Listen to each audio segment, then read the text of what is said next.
the work you do is awesome. It's Yes, life-changing for women. It it is is. This is why, life-changing. yes, and this is why I love what I do. And I think the best part of my job, and I think one of the reasons that I went into the specialty is that you see the improvement like that, right? I Yes. mean, here's a woman who was leaking today. I do this, like if you're doing the injection, like literally 5-minute procedure, she wakes up in the next day or two, all of a sudden she's not leaking anymore. Hi, this is the Care Room with Dr. Cindy. Welcome. It's a space that was created just for you. I'm your host, Dr. Cindy, and this is a chance to get up close and personal with me. We're going to talk about the things in medicine that matter to you. We'll talk about the questions you've been carrying. We're going to have some honest conversations. We're going to hold space for joy, struggles, and everything in between. It's care that goes beyond the exam room. Care you're going to take home with you, whether you're listening while you're driving or you're listening while you're exercising. I promise that it's going to be care that's rooted in truth and a deep commitment to walking with you every step of the way. I'm glad you're here. Well, hello, hello, hello. Hi, everyone. Welcome, welcome, welcome, welcome to another episode of the Care Room with Dr. Cindy. Yes, I'm all dolled up today. I just had a photo shoot, so you guys are getting, the best of me today. But as always, today on our episode, we have another amazing, and when I say she's amazing, and you'll see after we get done with our talk today. She's a urogynecologist in the Lehigh Valley area in Pennsylvania. We have the amazing Dr. Nabila Noor with us today. And she is here to share her expertise and she's here to share her warmth and just her caring nature. If you ever interact with her, you'll see what I mean. But before we get into things, I'm just gonna let her introduce herself. Well, thank you so much, Dr. Cindy. You look fabulous as Thank always, with makeup or without. So let me just say that. But I love you with your hair, with your makeup. You look gorgeous. But thank you so much for that sweet introduction. Hi, everyone. I'm Dr. Nabila Noor. I'm a board certified and fellowship trained urogynecologist and a pelvic reconstructive surgeon. And as Dr. Cindy said, I'm actually very local to her. I'm just in the Lehigh Valley area, an hour from Hershey, which is super exciting. I take care of women suffering with pelvic floor issues. And a lot of the times people have no idea what I mean by that.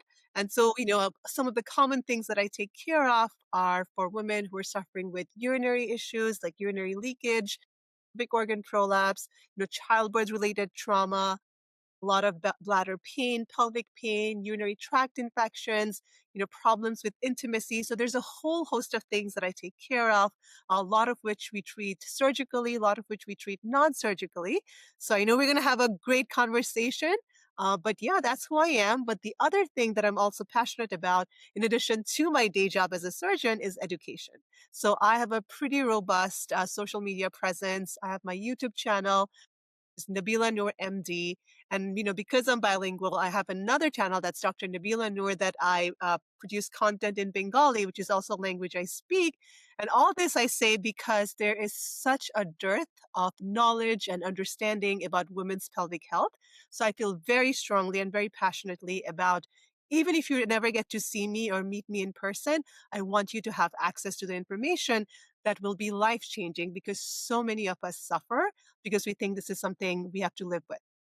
And I like that you said it's life saving, just because as a hospitalist, one of the things that we see is those patients, especially our older ladies who come into the hospital with those frequent UTIs. And then, Absolutely. they're so resistant. And then you're having the ESBL, and, they absolutely need those IV antibiotics. And what we're seeing now, and I'm sure you can speak to Dr. Noor, is that, with the whole menopause treatments and Yes.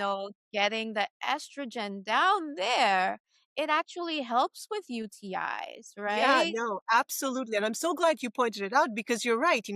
This topic of hormones and menopause care is in the news all the time. And yet, so few of us know about it and really don't understand the nuances of it. I think Yeah. what you're referring to, Dr. Cindy, is so many women after menopause, are more susceptible to getting what we call recurrent urinary tract infections. Many women can get an infection, like a urine infection, maybe once or twice in their lifetime and not a big deal. But we're talking about women who are getting these infections consistently. And so, by definition, recurrent UTI is women who are getting infections 2 times or more in a 6 month period, or 3 times or more in a 1 year period. And, to a normal person, an infection may be like, oh, what's the big deal, right? You take an antibiotic and you're done. But the problem that we see, and what you alluded to, Dr. Cindy, is women, especially older ladies, and even not even older ladies, like even women who are in their 40s, 50s, 60s, postpartum moms, you get an infection that's not treated properly. That infection can track up to your kidneys. You can become septic and you can go into septic shock. And you and I both know septic shock can kill. And it just Yes. doesn't kill older women. It kills, I have seen postpartum moms, healthy 30-year-olds die immediately after childbirth from septic shock from a UTI. And I've also seen 90-year-olds or 80-year-olds, who just never really had the typical symptoms of an infection, never told anyone. And that by the time their family members or a loved one identified it, they were in sepsis in the ICU. So these are serious things. And, one of my pet peeves is when people talk about, oh, sure, pelvic health issues, urinary incontinence, a little bit of pelvic organ prolapse. Yeah, it's a problem. It's a nuance. It's a nuisance, but it's not like cancer. It's not like a heart problem. Yes, it doesn't kill you like cancer does or a heart attack does. But number one, it chips away at your life. And before Yeah. you know it, it could kill you because it has all these secondary downstream effects, which if you don't identify it early enough, you can end up with, which is also very scary. Yeah. I don't like that they say, it's not a big deal. I Well, mean, because I hear women, because I'm a subspecialist, right? And so, by the time patients come to see me, it's because somebody like you, Dr. yeah, Cindy, somebody who understands the importance of yeah, it, have referred those patients. Or yeah, maybe my OB-GYN colleagues have referred those patients. The yeah, problem that often happens, and I'm sure you see it in your world too, say if a patient comes to see you for their well woman exam or for their annual visits. Now, you know, generally they're going to start talking about their heart. They're going to talk about their GI system. They're going to talk about maybe their diabetes, maybe their cough, their asthma. There's so many things that they need to talk to you about. And I mean, I know you have your unique practice, which is wonderful. But if you think about the traditional hospital system, right? When a patient goes to see a doctor in the hospital, maybe they have 20 minutes. I mean, how much are you going to cover in that 20 minutes? right, So bladder issues or prolapse or maybe a UTI or even recurrent UTI never quite makes that list. And chances are that you've gone years before you've even mentioned it to your doctor. right, And, truthfully, a lot of women may not be doing the education themselves, like going out to see, like, how can I learn about these issues? Which right. is another reason why I feel so strongly about making all this information accessible and available to everyone, right? I mean, just because somebody's not in the Lehigh Valley or maybe they live far away where they don't have access to a specialist doesn't mean they have to suffer and not be able to understand what's happening to their body. Sure. And thank you so much for all the work you do, for all what you put out there to help educate and, keep us in the know, as they say. Thank you so much. So, Dr. Noor, the audience is, a lot of women who they are talking about, the things that affect them every day. In your world, and we touch on the topic of UTIs, practically speaking, when should someone worry that they have a UTI? So I think, UTI, first of all, is urinary tract infections. It can happen to any woman, right? It can happen to young women. A lot of the times we do see younger women will notice it with intercourse, right? Or I'll have many patients who will say, like, Dr. Noor, every time I'm engaging in intimacy with my partner, I end up with an infection and it's very annoying. So if we can identify triggers that we can hopefully address, that could be a very easy way to solve them. Now, I don't want people to have the false impression that, oh my God, sex causes UTI, because it doesn't, right? Intimacy is a big part of a person's relationship. I don't want your audience to think that, oh my God, Dr. Noor is saying don't have sex. Have That's sex. not the cause. But if you are noticing a pattern, meaning every time you engage in intimacy, the day after you're in, raging pain, you're having burning discomfort with urination, sometimes what we'll do, like for a lot of my patients who see this pattern, we'll actually give them a pill that they can take, like an antibiotic pill that they can take immediately after intimacy because they have a pattern. But in general, some of the most common signs of UTI is the urinary burning, the discomfort, the pain with urination, a lot of urgency, frequency, or you feel like, you can't hold urine. Many women will notice cloudy urine or even bloody urine. So if you were fine 2 days ago and then boom, all of a sudden, like out of nowhere, going to the bathroom is painful, chances are you have a UTI. Very, very important that you get a urine culture done. A lot of the times patients will tell me that, oh, I was treated for a UTI, and I'm looking at their chart. I'm like, okay, where's the urine culture results? They're like, oh no, I went to the urgent care just based on the symptom. They just gave me an antibiotics. And you and I both know how scary that can be. Now, again, if it's a one-off thing, fine. You're on a vacation, you didn't have access to anything, you just needed something to help you and you felt better, I'll give you that. But if you're somebody who's getting infections and every single time you're getting an infection, you just take an antibiotic without testing, that is not right. Because again, some women may have symptoms that feels like a UTI but have a completely different diagnosis. So there's something called bladder pain syndrome. A lot of young women that I treat often have something called interstitial cystitis, Right. where they're having the burning, the discomfort, even the bloody urine, but we check their urine and there's no bacteria growing. And so if Right. there's no bacteria growing in your urine, that's not a UTI, that's something else. Right. So those are for the young women. For my perimenopause and my postmenopausal women, you will notice that even if you never got a UTI, all of a sudden you're getting UTIs. That's not abnormal because we do know the hormonal changes have a role to play. And I think you alluded to it, Dr. Cindy, about the vaginal estrogen. My God, if I could give vaginal estrogen to every woman that leaves my office, I'll do it. And thank God that the FDA took out the black box warning Right. because so many women would come to my office and I'm recommending they start some estrogen cream because again, remember the vaginal estrogen helps restore some of that good bacteria in your vaginal microbiome that can actually help prevent infections in postmenopausal women. But so many women are scared because they have heard hormones causes blood clots, hormone causes breast cancer. Number one, oral estrogen versus vaginal estrogen, two very different things. And second of all, vaginal estrogen, like I said, they just took out the FDA black box warning. So at this point, you should feel very safe to use it, especially if you're somebody who's suffering with vaginal infections. Okay. Thank you for that. So I know that there are some myths or, like I'm probably going to shoot you a few of them that I get a lot of in clinic. So does wiping front to back help? So, yes, that is a question I get also. Like, there's no data to say that, right? But I mean, what I will say is the bacteria that causes infections majority of the times is E. coli, which is a gut bacteria. So if you have cross contamination of your stool getting into near your blood, near your urethra, which is the pipe through which urine comes out on your vaginal area, you may be more susceptible to getting infections. You want to maintain good hygiene, right? So, you want to clean properly. If you're somebody who's heavy and you're not really sure, like you're getting all the way, a simple trick I often suggest my patients is, the squeezy bottles that you can get from the dollar store. You Sure. can use it for like oil or ketchup. Just take one with you in the bathroom, fill it up, and then once you're done, just squirt some of that liquid. We use it on our postpartum moms in the labor floor immediately after. That can Yeah. be an easy way to make sure like all the stool or everything is just cleared out, and then Yep. just pat that area dry. Yep. Yep. That's like those fancy toilets, that kind Well, you of. can have a bidet too if you have that. But again, if you don't have it, don't worry about the $1,000 investment. You can just get that dollar squeezy bottle trick, from From the the dollar dollar store. store. It Yeah, will do the same thing. easy and cheap. We got you. The other one I get a lot of, does cranberry juice help? So, not cranberry juice, but yes, cranberry supplements. There is some data that shows that cranberry supplements, it has a chemical called PAC, which is proanthocyanidins, which helps prevent the bacteria from sticking to the bladder wall. So, when I talk to patients, I do suggest doing cranberry supplements, making sure it has the 36 milligram of PAC.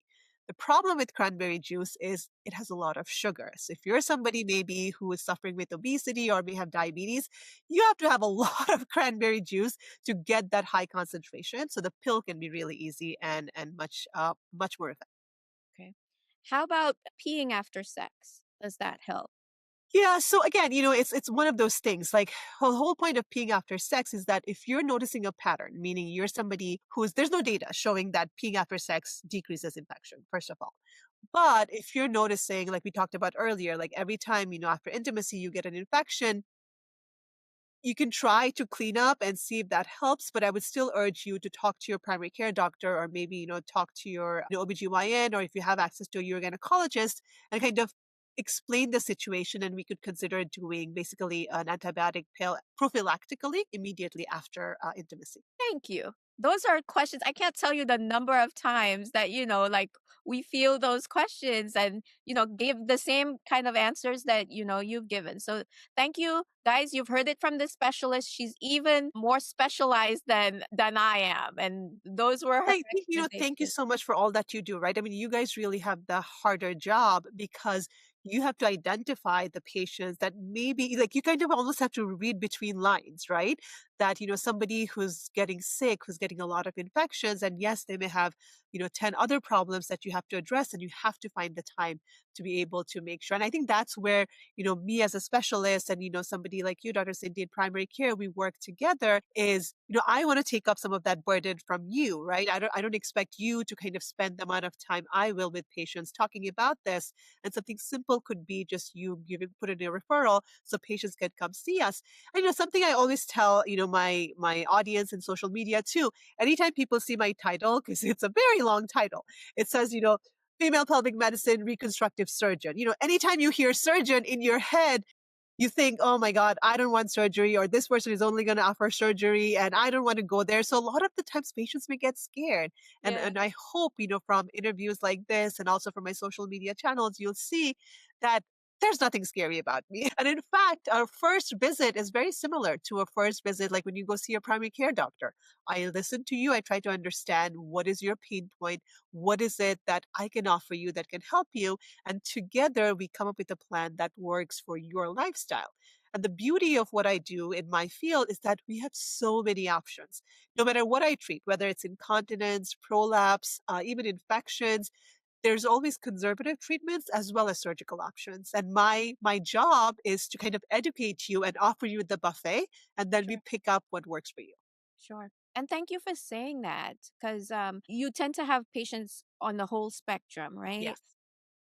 So with me to my next question and topic. So for those older patients who come to you and they tell you like, "Doc, there's something sticking out of my vagina," and sometimes I have to use my finger and kind of push it back up, to get things moving.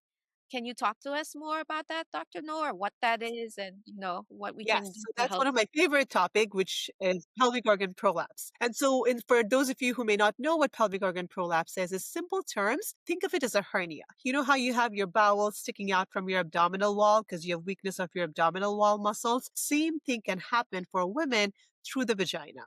So our pelvic floor muscle is kind of like the support that forms the base of our torso, and it's holding all our pelvic organs, which could be the uterus where the baby grows, could be our bladder, which holds urine. It could be the intestines and the rectum. So if you can imagine a trampoline and it has all these little balls on top of it, the trampoline is your pelvic floor and all those balls are your organs. Now, if the trampoline is nice and taut, everything is holding up. But if that trampoline is weak and kind of sagging, all the stuff on top of it is pushing through that weakened trampoline. And that's exactly what pelvic organ prolapse is where because of the weakness of your pelvic floor support structures, all these organs, the uterus, the bladder, the rectum, are pushing through that vaginal canal. And as you mentioned, Dr. Cindy, what it looks like physically is there is a ball that's protruding out from your vaginal wall. And if you're not expecting it, which most patients aren't, it can be really Yeah. scary. Like I have so many women that come to my office, like the first time they were in the shower, and then all of a sudden they felt something coming out there. Yeah. Number one, they think they're dying because they think their insides are coming out, or they're worried that it's cancer, again, that they're dying. It can be really scary. Yeah. So the good news is it's not cancer. It's not going to kill you, but it can be really uncomfortable. So as you can imagine, like this ball-like object that's kind of in their vaginal canal can be really uncomfortable to walk, to move. For a lot of women, it can be difficult to empty their bladders or like empty their bowel because this thing is obstructing everything. Not to mention, women who are sexually active being very embarrassed Yeah. intimate with their partner. So it can really affect them. And I think, something that I also tell patients is you can have it as early as in your 30s, immediately after childbirth. and it can go as far as being in your 90s. I literally just a couple of weeks ago operated on a woman who's 94 years old, and I'll tell Oh, you why. So here's the other thing. Just like I was telling you before, there are a whole host of treatment options that we can offer patients.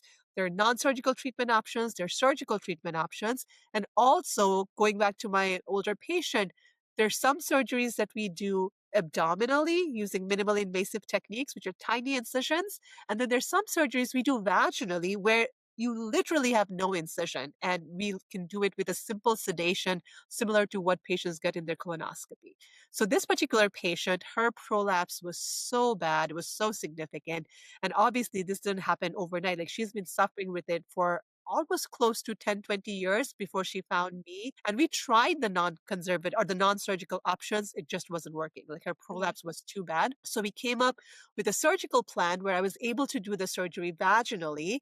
And believe it or not, she went home the same day. She's doing so great. Yep. She's 94. so at 90. Yeah. Now, I will say she's a very good looking and overall healthy 94-year-old. I 90. have many patients who are in their 60s who don't even look anything Look, like her. And that was the other reason, too, because a lot of people may just see the age and be like, oh, no, I'm not going to do surgery. But if you look at her history, I'm like, she's 90 years old, but she's not somebody who, you think like in your typical 94 years old, like, who am I to say I cannot offer her the surgery if right. she can tolerate it? Her primary care doctors don't have any concerns. And yeah, we came up with a surgical plan, which Nice. again, is perfectly, expect a good option for somebody who's not planning to be sexually active, which she wasn't. And yeah, she went home the same day. I think that's definitely my oldest patient that I've operated on. And Yes. super, super grateful and happy for her that she did Yes. so well. And guys, that just speaks to the skill and the You're so kind. expertise of the surgeon, Dr. Nabila Noor, Oh, to you're so operate. Yes, to operate. I'm telling you, in the medical world, take my word for it, guys. She's being modest. In the medical world, a 94-year-old, like she said, sometimes we get really surgery at your age, but for her to do that surgery and to be able to go home the same day, not even the same next day. day, Yeah. that just speaks to the skill Yeah. of our Well, I surgeon. think, that's where I definitely feel, I mean, obviously, me being a specialist, like this is all I do every day, Right, right? right, And right. that does help. And where I Sure, am, we sure. have a very busy practice. And one of the reasons I love my job is you see the difference you make immediately, right? I mean, the patient that I'm talking Absolutely. about, when she came to me, she had this cantaloupe-sized ball that was protruding in between her legs Oh, where she couldn't no. even sit in comfort. She wakes up from anesthesia and all of a sudden, she can actually sit without being in pain. And not uncommon for when I see these patients back in the Yeah, post-op period, they're like, oh my God, like these are some things I've heard. People say, oh my yeah, God, Dr. Noor, for the first time, I could urinate properly. I could go to yeah, the bathroom and it just felt so easy. I yeah, wasn't embarrassed. I yeah, wasn't shameful. Like I could be intimate with my partner and not worry about what's happening. Like these are things I hear again and again and yeah. again. And That's all awesome. this to say, if you're somebody who maybe have been suffering with all this, and you just thought this was part of aging, that this was normal, I'm here to tell you there's nothing normal about these. 2025 going into 2026, there are amazing treatment options for all these pelvic floor issues. Let's get you educated. Let's get you the help that you need. And, that's why we're having these conversations. Absolutely. Thank you, thank you, thank you. Thank you for what you do. And that's why you go to med school, right? It's to Yes. get, help people get those results. So thank you, Yes. Dr. Noah, for what you do. Of And course. then Thank you I so much guess for having me. I'm sorry. No, no, no. I was just saying thank you so much for having me. I love Of it. course, of course. And the third and final topic that I wanted to discuss with you was wait, before we do that, can you speak to the conservative options for like Yeah. the prolapse? You mentioned Yeah. she had tried everything before. Yes. So yes, absolutely. So before surgery, or even for patients maybe who don't want surgery, there are some amazing non-surgical treatment options. What we mean by non-surgical treatment options is trying to address that support we talked about earlier. So something simple, especially for women who may have not very advanced prolapse. So we can categorize prolapse. Stage 1 is very early on prolapse, stage 1 and 2, and then stage 3 and 4 is advanced prolapse. So when you have like early stage prolapse, something that you can focus on is pelvic floor exercises where you learn how to strengthen your pelvic floor muscles. A lot of women will talk about Kegel exercises, which are great, but really the key is to understand that you're doing those exercises correctly and you're doing it consistently, right? I mean, think of it as going to the gym. You don't go to the gym one day and expect a six pack ab the next day. It does require consistency, it does require repetition. Another option is something called a pessary, which is basically a silicone device and it's a insert that we put in the vagina, and all it does is just pushes all the bulge back. So then that way it can kind of provide the support so that things kind of go back to where they belong and they're not coming out through the vaginal opening.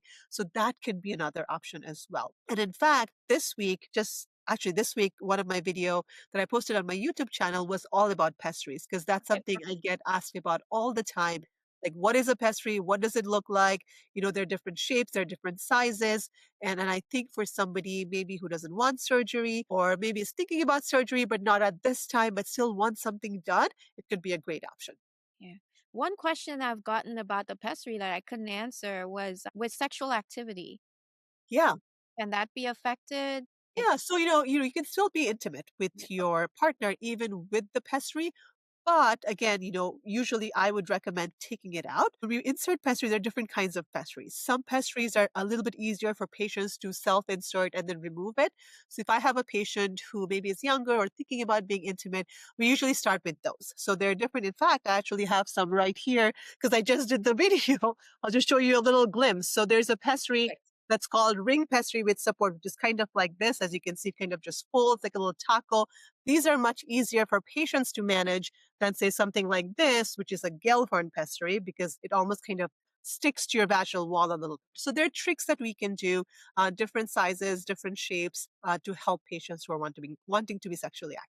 Right. And the patient actually can take it out themselves and put it Yeah. back in and yeah, of Absolutely. So, with pessary, there's some patients who self-manages, meaning they put it in, they take it out. Of course, we teach them how to do it correctly, course. how to do it easily. Because some patients who may say, Dr. Noor, I'm okay, but when I'm going to the gym, I want something. Because, as I'm doing all the activities, I feel that Right. pressure. Or like, when I'm playing with my kids, I feel like things are coming down. It's really embarrassing. So they may not want to have the pessary in all the time, but just do it themselves, like at those times. Other patients may not be close to me or my office. So it may be like really cumbersome for them to come in every few months to take it out. So they kind of just manage it themselves and we follow up maybe once a year. Or, like you said, there are patients who want to be sexually active. It's a little difficult to time your sexual activity and then come in the office for me to take it Hold out on and a put it second. back. I just gotta take this. Yes, exactly. So we definitely work with those patients. Again, focusing on your lifestyle, your quality of life. And then I have patients who are like, I don't want to touch, I don't want to look down there. You take care of it. We got you. I love it. I love it. Yes. And that brings us now we're at our third and final topic, Dr. Noor, and it's so common. That's stress incontinence, Oh, with yes. patients who postpartum moms, moms who are perimenopausal, moms who are at the other, later in Whole life. gamut. They cough, they pee. They sneeze, they pee. They lift anything heavy, they pee. Yes. Can you tell us more about that? Yes. So here's a statistic. When I tell patients, they're looking at me like, "What? 1 in 3 women suffer with urinary leakage." So you Yeah. can imagine how common this is. And then talking about prolapse, 50% of women who have had vaginal birth have prolapse, and yet Oh, we don't hear about it, right? Because so often women have been told, "Oh, a little tinker here, a little, things not yeah. feeling normal down there." These are just common with aging, with childbirth. Yes, they are very common, but they're not normal. Going back to urinary leakage, I think what you alluded to, Dr. Cindy, is what we call stress urinary incontinence. So that's the leakage with any kind of exertion, which could be laughing, coughing, sneezing, lifting anything, jumping, exercising. And again, the reason it happens is because of the weakness of the pelvic floor. In this case, the pelvic floor support of your bladder, which is the organ that holds urine, and then the urethra. So again, going back to treatment options, we have non-surgical treatment options, we have surgical treatment options, and in fact, the pelvic floor exercises, the pessaries. There are special kinds of pessaries that we can use for women who have incontinence. And even with surgery, we use what we call minimally invasive techniques. There are injections that we can do, which is almost like a filler. You have fillers that you use for your lips, for your cheeks to bulk it up. Same thing, we can inject these fillers into the walls of the urethra to bulk it up and then narrow the hole through which urine comes out. Literally, all it is just 4 injections. Boop, boop, boop, done. You basically go back to your normal activities the next day. But the more gold standard thing that we do is something called a sling procedure, where we put a tiny piece of mesh underneath. And even that, it's a 15-minute procedure. Patients go home the same day. The downtime with the newer generation of meshes are so minimal. Like my patients are basically working and in 2 to 3 days. Patients do so well because the success rates are 90% and higher. So we have Okay. so many different options. And again, the same thing. I have patients who are in their 30s, 40s, and I have patients who are well over their, 80 years and above. And there's a whole gamut of women I treat, but consistently I hear, oh my God, I can't believe I suffered all this time with I this and not know. seek treatment. I know. So what would qualify a woman to get a sling versus the injections? Is it So just I think it's patient? really patient choice, right? Okay. I think, when we talk to patients, we want to demonstrate they really are having stress incontinence. Because when we talk about urinary leakage, there's a different kind of urinary leakage, True. which we call True. overactive bladder. So those are women who feel like when they have the urgency to go, they cannot control it. Or they're waking up at night multiple times. So that's a little bit different. Okay. So first thing I do is kind of try to do a little bit of detective work to get an understanding of what their incontinence is. And we can do some testing sometimes as well. If it truly is stress incontinence, we go over all the treatment options and then, kind of see what works for the patient. Majority of the patients, if they want something more definitive, will opt for the sling just because it's more long term. On the other hand, I may have patients, say a young mom, like maybe she noticed she has stress incontinence immediately after her first child was born, but she's not quite done with children. Like she maybe wants 2 or 3 children. And so we won't do a sling procedure at that time. But to help her a little bit, we might do the injection and then kind of have her improve some of the symptoms. And then when she's done with childbearing, then we do a sling procedure.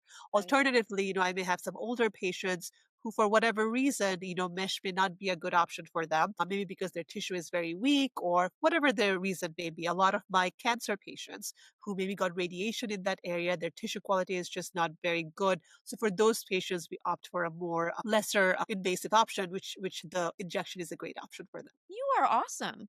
The work you do is awesome. It's Yes. life-changing for women. It It is is. This is why, life-changing. yes, and this is why I love what I do. And I think the best part of my job, and I think one of the reasons that I went into the specialty is that you see the improvement like that, right? Yeah, I mean, here's a woman who was leaking today. I do this, like if you're doing the injection, like literally 5-minute procedure, she wakes up in the next day or two, all of a sudden she's not leaking anymore. yeah, Sling procedure, 15 minutes, and she gets up, she's not leaking. That prolapse surgery that we're talking about, before she even wakes up, she's like, "Oh my God, everything feels different." And you yeah, can imagine, like we just talked about the surgical part or the treatment part, but kind of the downstream effect it has, right?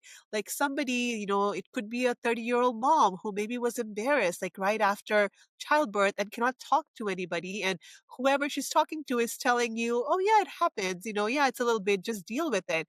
I mean, I have patients who are like, wearing their incontinence pads and every single day of their life. Like that is their life. And yep, somehow yep. they've convinced themselves that this is normal. Normal. Guys, this is not normal. Yeah, yeah. And can you imagine the amount of money they'll be saving? Oh Not my buying those goodness. pens or, So it's so interesting you say that because yeah, sometimes, like if I may have a patient who, maybe there's like some insurance issues and they're trying to kind of justify like, if I should self-pay or not. Thank you so much for yeah, pointing that out because I think there are studies, I can't remember it from the top of my head where they looked at it, that yeah, the cost of not treating incontinence, yeah, because I'll tell you, those incontinence pads, they're not cheap. Boys has got it. I mean, there's a reason, guys. It's a $1 billion industry, right? The incontinence pads, not to mention if you are leaving your workforce because you're yeah, embarrassed. So imagine like yeah. the economic burden it takes. You Uh, know, a lot of these women, like, a lot of our nursing home patients, right? Because they have incontinence of urine. We didn't even talk about fecal incontinence. That's another mm, topic that I cover. yeah, I mean, it's it's a huge burden Yeah. cost-wise, financially, not only to the individual, to us as a society. Yeah, yes. Thank you. Thank you. Thank you. And thank you for speaking about it. So, can you tell us where exactly? And we're probably going to have your website and your YouTube channel, kind Yes. of rolling on here. But if you can tell us where we can find those golden, because it's golden, guys. It's gold. It's gold. It's video gold for us Yes. ladies, where we can find those videos. Absolutely. So, like my YouTube channel I mentioned earlier is Nabila Noor MD. There I post actually twice weekly. I post educational videos basically about all the things I talk to my patients about, right?